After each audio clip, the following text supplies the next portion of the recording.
the Mercury Summer Theatre of the Air.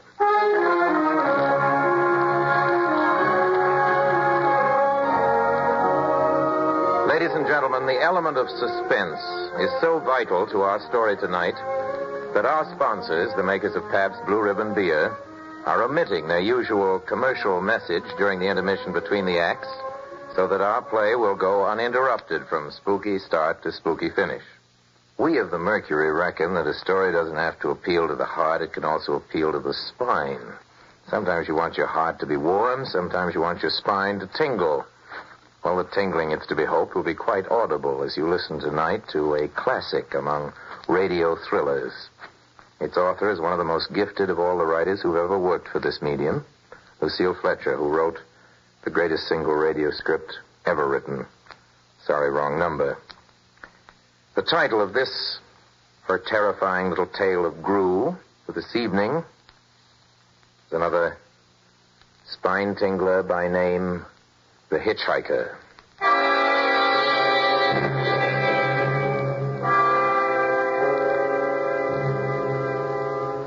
I am in an auto camp on Route 66, just west of Gallup, New Mexico. If I tell it, maybe it'll help me. It'll keep me from going crazy. But I must tell this quickly. I'm not crazy now. I feel perfectly well. Perfectly well. Except that I'm running a slight temperature.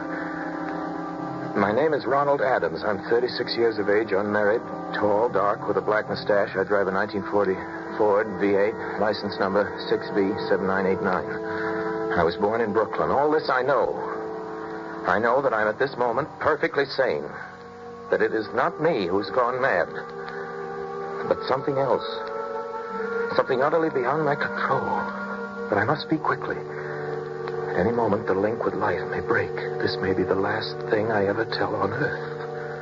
The last night I ever see the stars.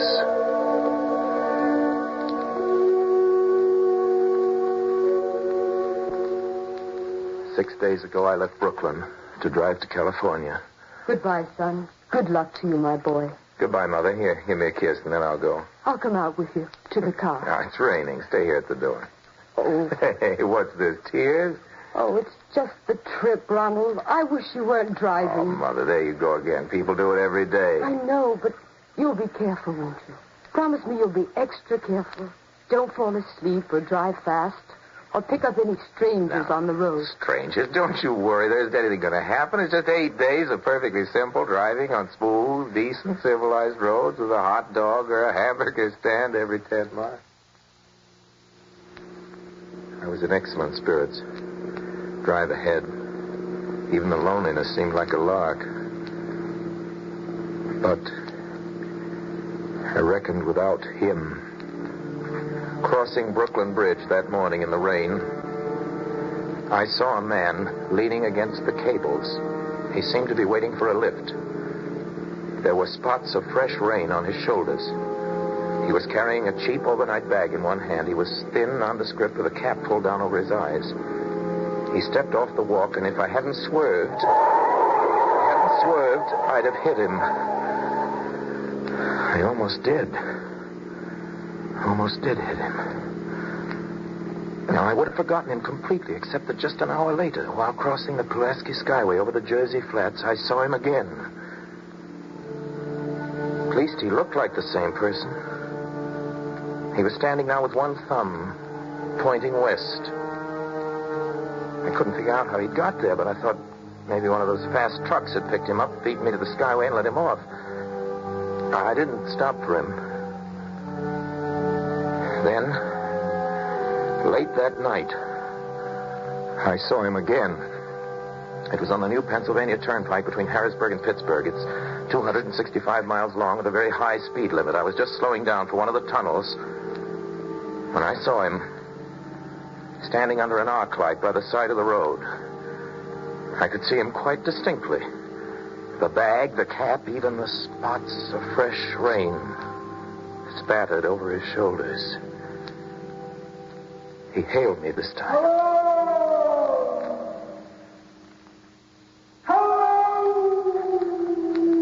I stepped on the gas like a shot. That's lonely country through the Alleghenies, and I had no intention of stopping. Besides, the coincidences, or whatever it was, gave me the willies. I stopped at the next gas station. Yes, sir. Fill her up, will you? Check your oil? No, thanks. Nice night, ain't it? Yes, yeah. It hasn't been raining here lately, has it? Not a drop of rain all week. Oh, no? I suppose that hasn't done your business any harm. Well, people drive through here all kinds of weather. Mostly business, though. Ain't many pleasure cars out in the turnpike this season of the year. I guess not.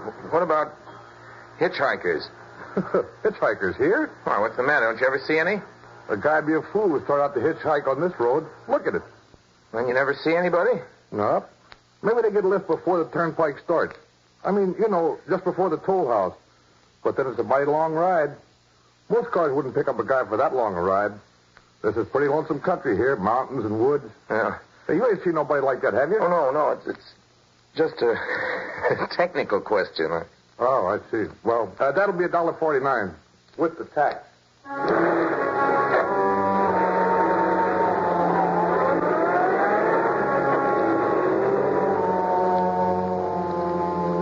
The thing gradually passed from my mind as coincidence.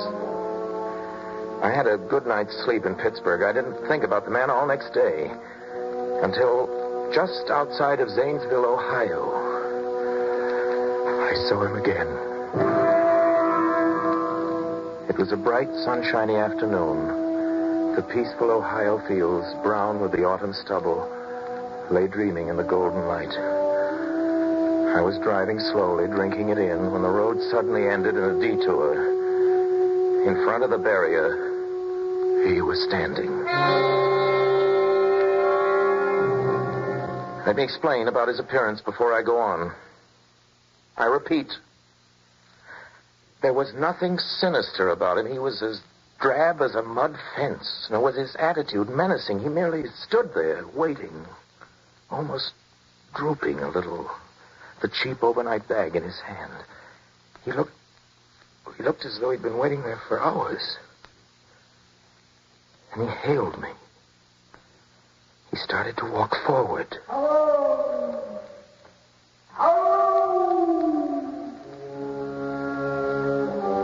I'd stopped the car, of course, for the detour. For a few minutes, I couldn't seem to find the new road. I realized he must be thinking that I'd stopped for him. Hello!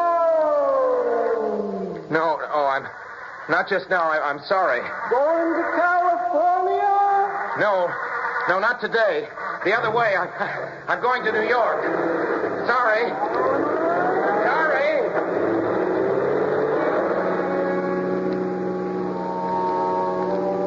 After I got the car back onto the road again, I felt like a fool.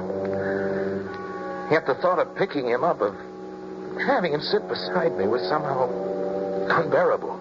Yet at the same time, I felt more than ever unspeakably alone. Hour after hour went by. The fields, the towns ticked off one by one. The lights changed. I knew now that I was going to see him again. And though I dreaded the sight, I caught myself searching the side of the road, waiting for him to appear.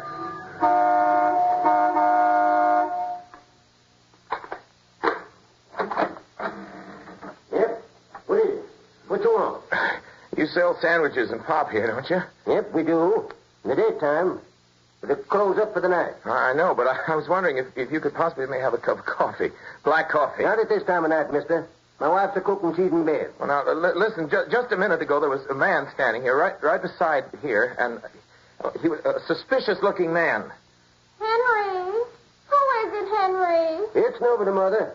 She's a fella thinks he wants a cup of coffee. Go back into bed. I don't mean to disturb you, but you see, I was driving along when I just happened to look, and there he was. What was he doing? Nothing. You've been hitting a bottle. That's what's the matter with you. You got nothing better than do than wake decent folk out their hard-earned sleep. Now get going. Go on. But he looked as though he was going to rob you. I ain't got nothing in this stand to lose. Down your way before I call out Sheriff Hoke.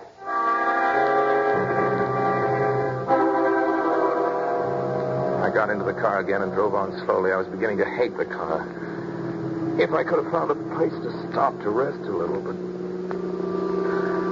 I was in the Ozark Mountains of Missouri now. Few resort places there were closed.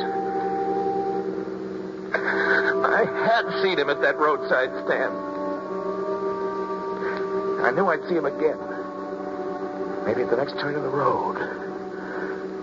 I knew that when I saw him next, I'd run him down.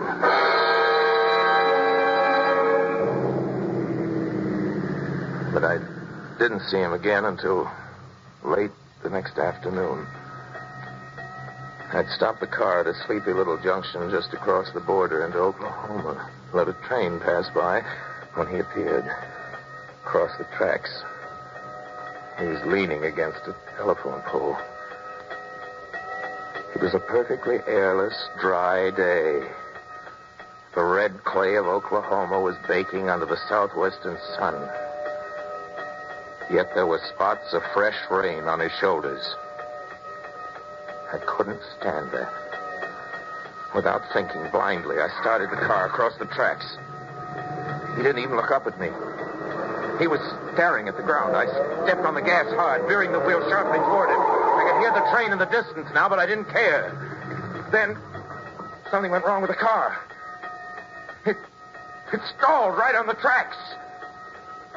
The train was coming closer. I could hear its bell. Heard its cry, its whistle crying. Still, he stood there. And now I knew that he was beckoning.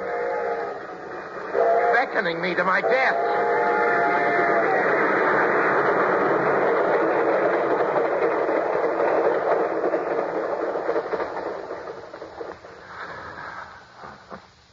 Well, I frustrated him that time. The starter had worked at last. I managed to back up, but after the train had passed, he was gone. I was all alone in the hot, dry afternoon.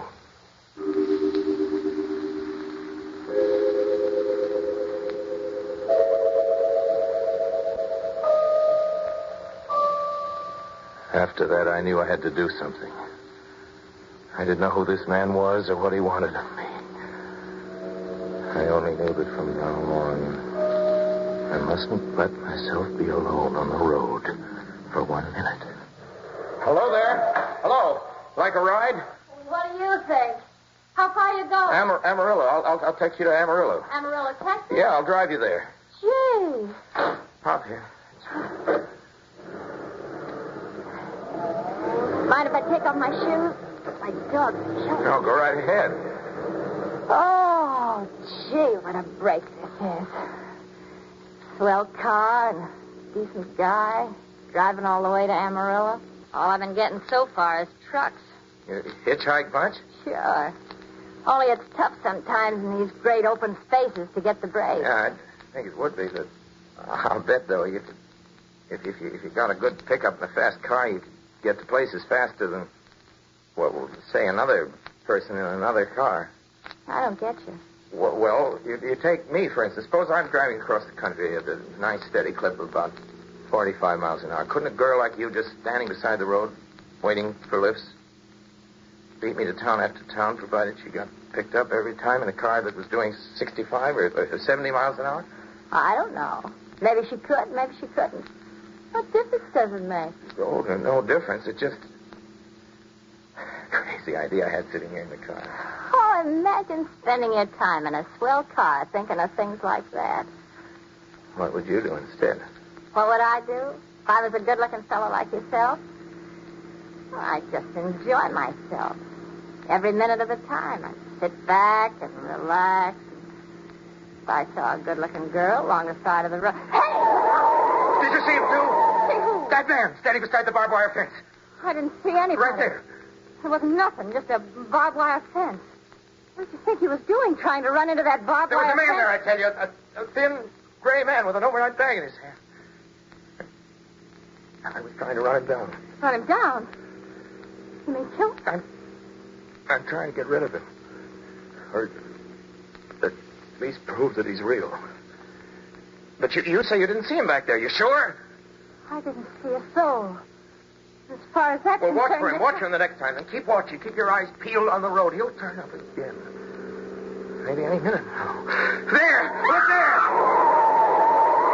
How's this door work? I'm getting out of Did here. you see him that time? Did you see him? No, I didn't see him that time. And personally, mister, I don't expect never to see him. All I want to do is go on living. And I don't see how I will very long driving with Look, you. I'm sorry. I don't know what came over me. Please, don't go. So if you'll excuse Please, me, you can't go. Listen, how'd you like to go to California? I'll drive you all the way to California. Pink elephants all the way? No, thanks. Listen, please, just 1 minute.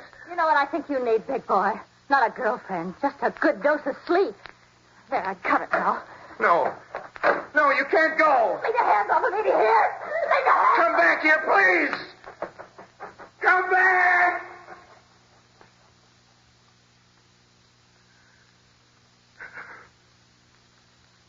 She ran from me.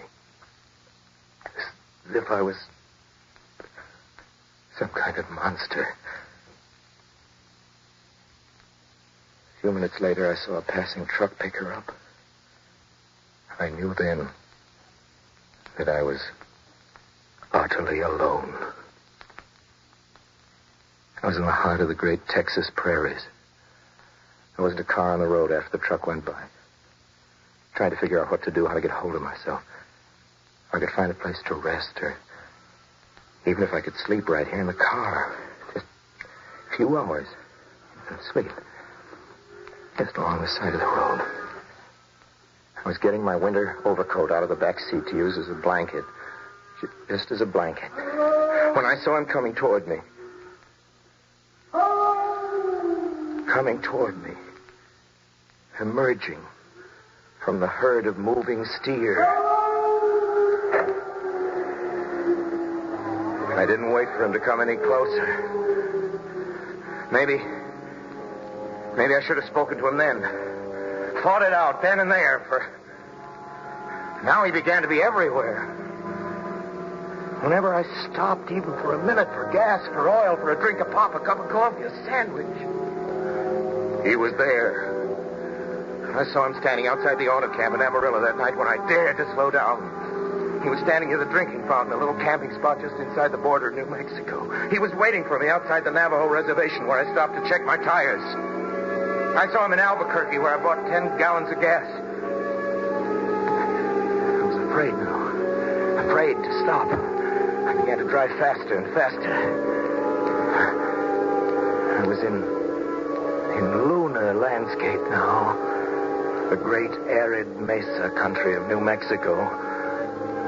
I drove through it with the indifference of a fly crawling over the face of the moon. And now he didn't even wait for me to stop. Unless I drove at 85 miles an hour over those endless roads. He waited for me. And every other mile, I'd see his figure.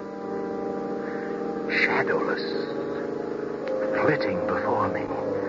Still in its same attitude. Over the cold and lifeless ground.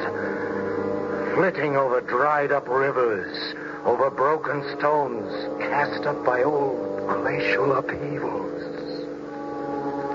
Flitting in the pure and cloudless air.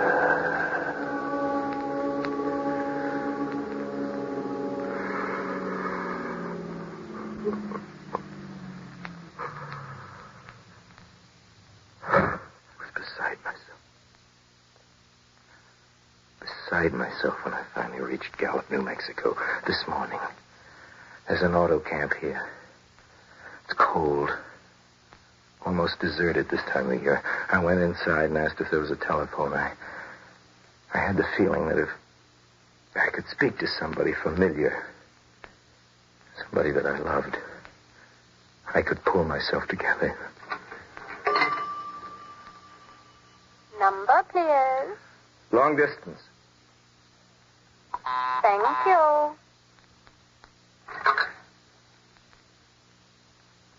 This is long distance. I'd like to put in a call to my home to Brooklyn, New York. I'm Ronald Adams. The number is Beechwood 9970. Thank you. Thank you. What is your number? My number? It's 312. Albuquerque.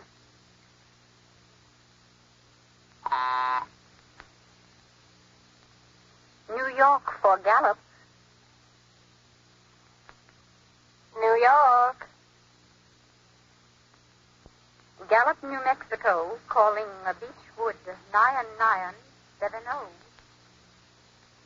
I'd read somewhere that love could banish demons. It was in the middle of the morning. I knew Mother'd be home. I pictured her tall, white-haired, in her crisp house dress going about her tasks. It would be enough, I thought, just to hear the even calmness of her voice. Will you please deposit $3.85 for the first 3 minutes? When you have deposited $1.50, will you wait until I have collected the money?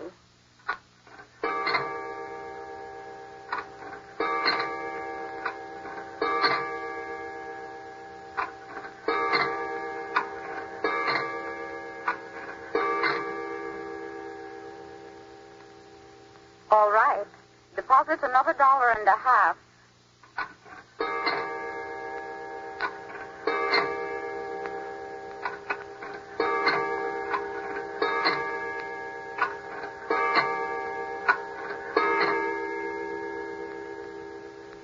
Will you please deposit the remaining 85 cents?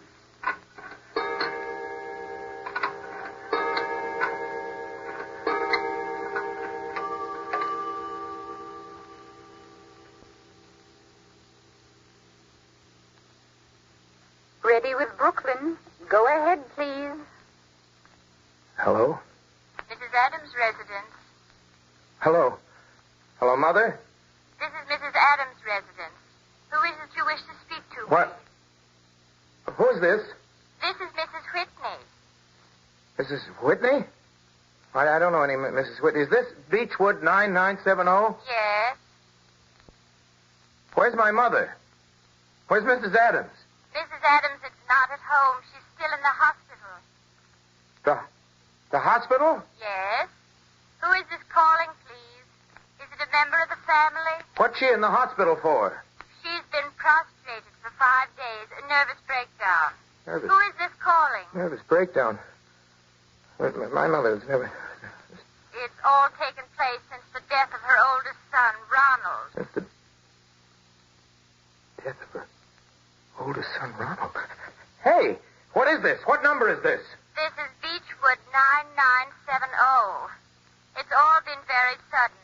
He was killed just 6 days ago in an automobile accident on the Brooklyn Bridge. Your 3 minutes are up, sir. Your 3 minutes are up, sir. Your 3 minutes are up, sir. Sir, your 3 minutes are up. And so, I'm sitting here in this deserted auto camp in Gallup, New Mexico. And so I'm trying to think.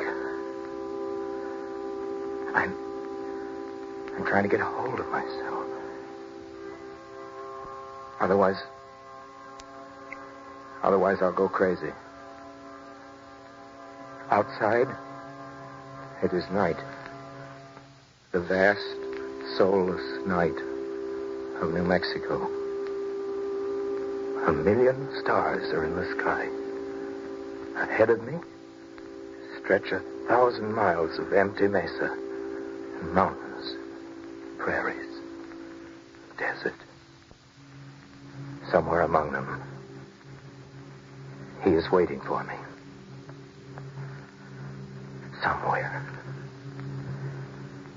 Somewhere I shall know who he is and who I am.